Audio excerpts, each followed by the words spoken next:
ফিরে এলো ২৪-এর সেই রক্তাক্ত জুলাই। কোটা বাতিলের দাবিকে কেন্দ্র করে বিক্ষোভ ও আন্দোলনে উত্তাল হয়ে ওঠে রাজধানীর রাজপথ। আন্দোলন ছড়িয়ে পড়ে দেশব্যাপী।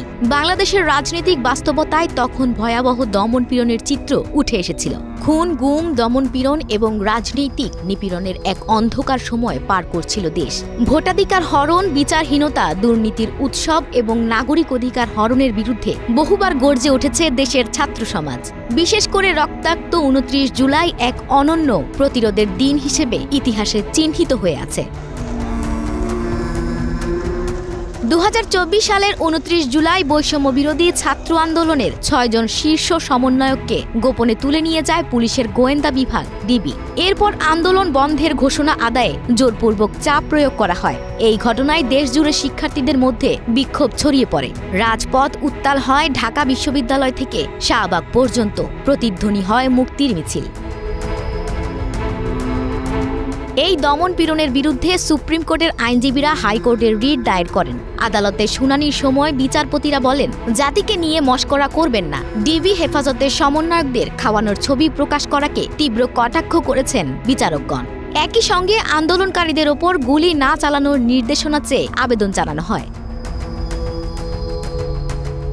এদিন রংপুরে ছাত্র আবু সাইদের বুকে গুলি ছোড়ার ঘটনা নিয়ে উদ্বেগ জানানো হয়। পুলিশের পক্ষ থেকে তথ্য গোপন ও বিভ্রান্তি ছড়ানোর অভিযোগ ওঠে।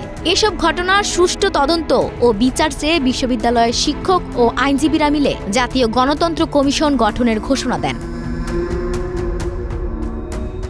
সরকারের পক্ষ থেকে সহিংসতায় নিহতদের স্মরণে শোক পালনের আহ্বান জানানো হলেও তা প্রত্যাখ্যান করে আন্দোলনকারীরা। বরং তারা লাল কাপড় মুখে ও চোখে বেঁধে অনলাইনে প্রতীকী প্রতিবাদ কর্মসূচি চালায়। এই দিন জামায়াত শিবির নিষিদ্ধের সিদ্ধান্ত হয় ১৪ দলের বৈঠকে। ছাত্রলীগ ও আইনশৃঙ্খলা বাহিনীর বাধা ও সহিংসতার মুখেও জাহাঙ্গীরনগর, রাজশাহী সহ বিভিন্ন বিশ্ববিদ্যালয়ে শিক্ষার্থীরা কর্মসূচি চালিয়ে যান। শিক্ষার্থীদের কর্মসূচিতে কয়েকজন শিক্ষকও যোগ দেন। আইনশৃঙ্খলা বাহিনী ও ছাত্রলীগের বাধার মুখে ঘটে সংঘর্ষ।